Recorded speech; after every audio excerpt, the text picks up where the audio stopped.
महाराज की जय। श्रीमद् भागवत महापुराण की जय।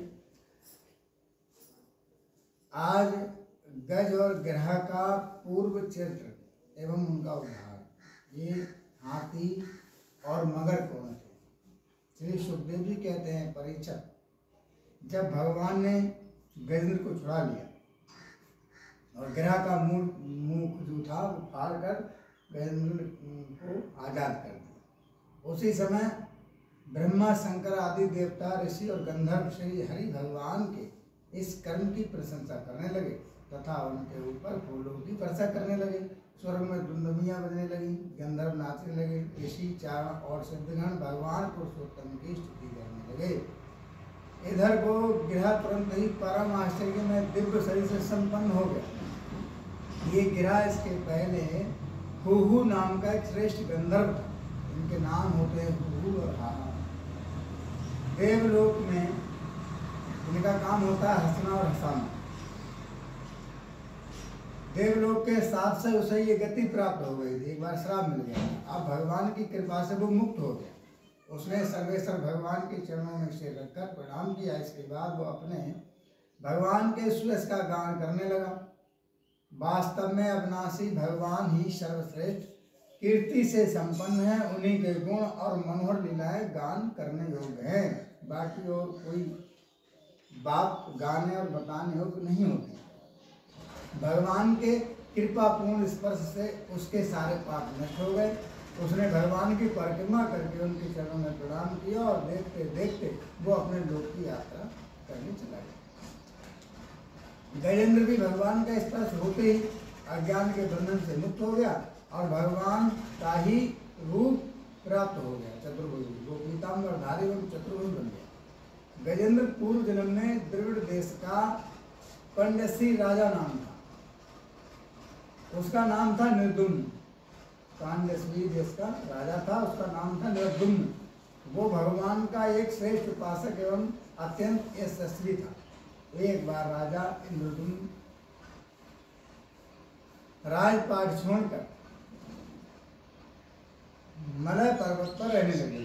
उनकी जटाएं बढ़ गई थी। तपस्वी का वेश धारण कर लिया था। एक दिन स्नान के बाद पूजा के समय उनको एकाग्र करके एवं मौन वृत्ति होकर वे सर्वशक्तिमान भगवान की आराधना कर रहे थे। उसी समय देवलोक से परम यशस्वी अगस्त मुनि अपनी शिष्य मंडली के साथ वहां आ पहुंचे।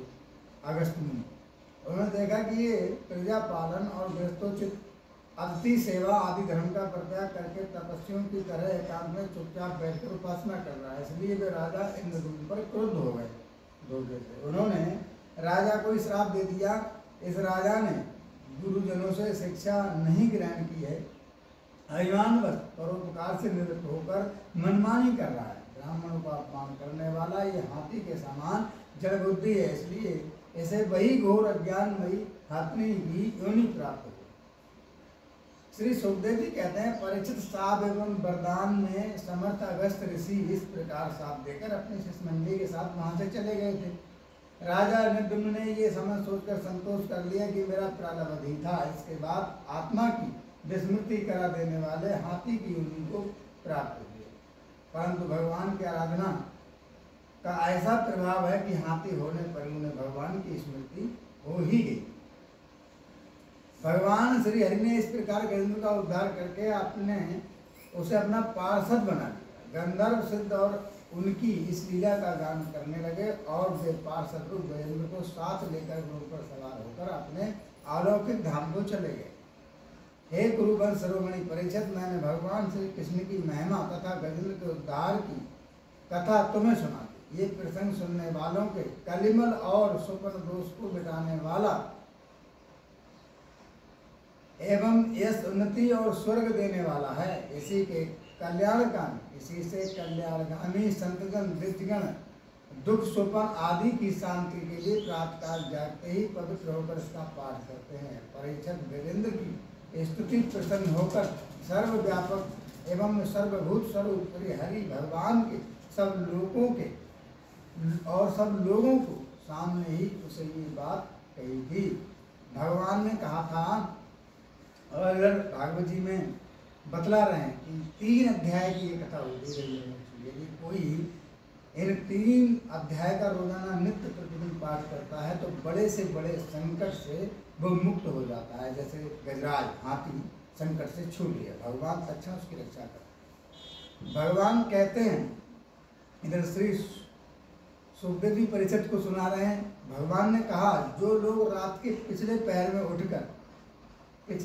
उठकर इंद्रिय निग्रह पूर्व एकाग्र चित्त से मेरा तेरा तथा इस सरोवर पर्वत एवं कंदरा वन बेंत पीचक और बांस के झुरमुट यहाँ के दिव्य वृक्ष तथा पर्वत शिखर मेरे ब्रह्मा जी और शिवजी जी के निवास स्थान, मेरे प्यारे धाम श्री सागर प्रकाश में श्वेत दीप श्रीवत्स कौस्तुभमणि वनमाला मेरी कौमोद गदी गदा सुदर्शन चक्र पंचजन शंख पक्षीराज गरुण मेरे सूक्ष्म काल स्वरूप शेष जी, मेरे आश्रमों में रहने वाले लक्ष्मी देवता ब्रह्मा जी ऋषि नारद शंकर जी तथा भक्तराज प्रहलाद मत्स्य कच्छप 12 आदि अवतारों में किए हुए मेरे अनंत पूर्णमय चरित्र सूर्य चंद्रमा अग्नि ओंकार सत्य मूलकृत गौ संत ब्राह्मण अविनाशी सनातन धर्म सोम कश्यप और धर्म की पत्नी दक्ष कन्याएं गंगा सरस्वती अलकनंदा यमुना ऐरावत हाथी भक्त श्रोमणि ध्रुव 7 ब्रह्म ऋषि और पवित्र कीर्ति नल युधिष्ठिर जनक आदि महापुरुषों का स्मरण करते हैं, वे समस्त पापों से छूट जाते हैं, क्योंकि सब के सब मेरे ही रूप हैं। भगवान कहते हैं स्वयं, प्यारे गजेंद्र, जो लोग ब्रह्म मुहूर्त में जागकर तुम्हारी की हुई स्तुति से मेरा स्तवन करेंगे, मृत्यु के समय उन्हें मैं निर्मल बुद्धि का दान दूंगा।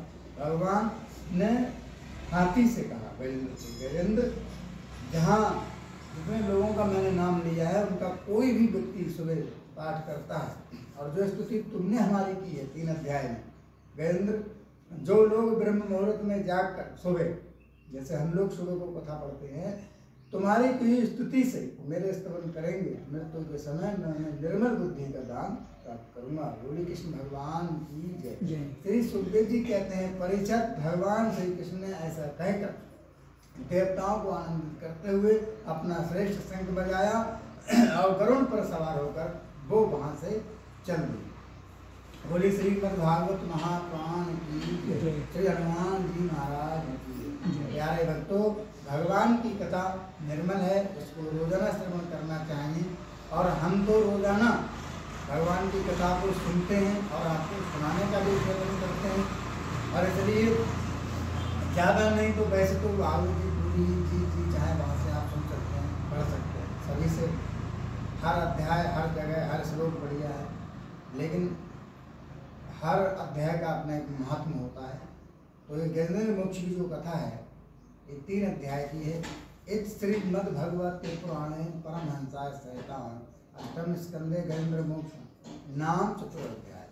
यहाँ पर 3 अध्याय में श्री सुखदेव जी ने राजा परीक्षित को ये कथा श्रवण कराई। ऐसा श्रीमद् भागवत कथा का मत है कि जो प्राणी इस कथा को नित्य प्रतिदिन यदि 40 ही दिन कोई पढ़ता है 3 अध्याय, तो बड़े से बड़े संकट से छूट करके प्राणी भगवान के धाम में चला जाता है। बोली सच्चिदानंद भगवान जय।